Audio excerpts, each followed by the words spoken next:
Okay, we're back, and as we just finished with the shapes, you can see everything is still there on our page. I am going to be more specific on how to group and ungroup things. One of the good things about this is if you click and hold, you left click and hold and drag, notice you're going to see this gray blue box, the bounding box again. Whatever it touches will select, and notice I have everything selected. I can manipulate everything and do whatever I need. Also, I can select it in a different way. If I click off to the side, everything gets on and selected. I can hold the shift button down, and holding the shift button down, I can select individual ones. Notice these two are not selected, even though you don't know it's not selected here because you can't see it. If you look over here on your layers, it will tell you what's been selected. The rectangle, the ellipse, and one of the polygons. I know which one it was because I selected them. Another way to do it is just holding the shift button down and selecting all of them at once.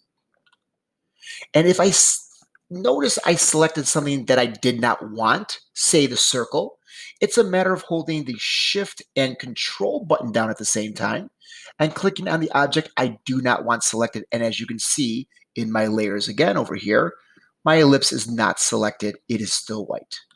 So that's how that works in making those selections. Now, once things are selected, we can group them.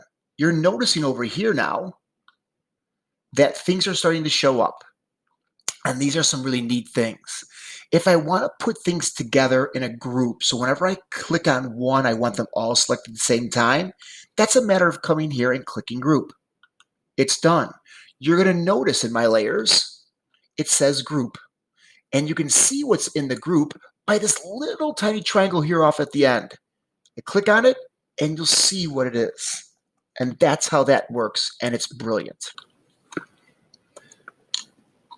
So if you want to keep the layer open, you can to see what's a subset of it.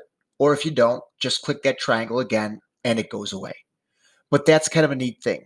Notice if you don't want them selected or grouped again, it's a matter of coming back over here. I'm going to come back over here and hit the ungroup. And you literally ungroup it, and notice again in layers, they're all back. You can select again which ones you want by holding that shift button and grouping them. And it's going to help you out very much so later on with this grouping and ungrouping, especially with our next project with the pen tool with all these shapes. But I just wanted to give you the heads up. It's very, very common. Now, we're going to ungroup that one more time. Another thing we can do is I'm going to just kind of put these all over here like this. And you're going to see why I'm doing this in a moment. Once I have a bunch of these selected, I'm just dragging and clicking. You're going to see all my layers over here are selected. Looks good. Up top over here under the appearance, when we were up here, you have the position and the angles. We actually have alignments. And it'll be just like what you were doing if you're justify left, justify right, whatever it is.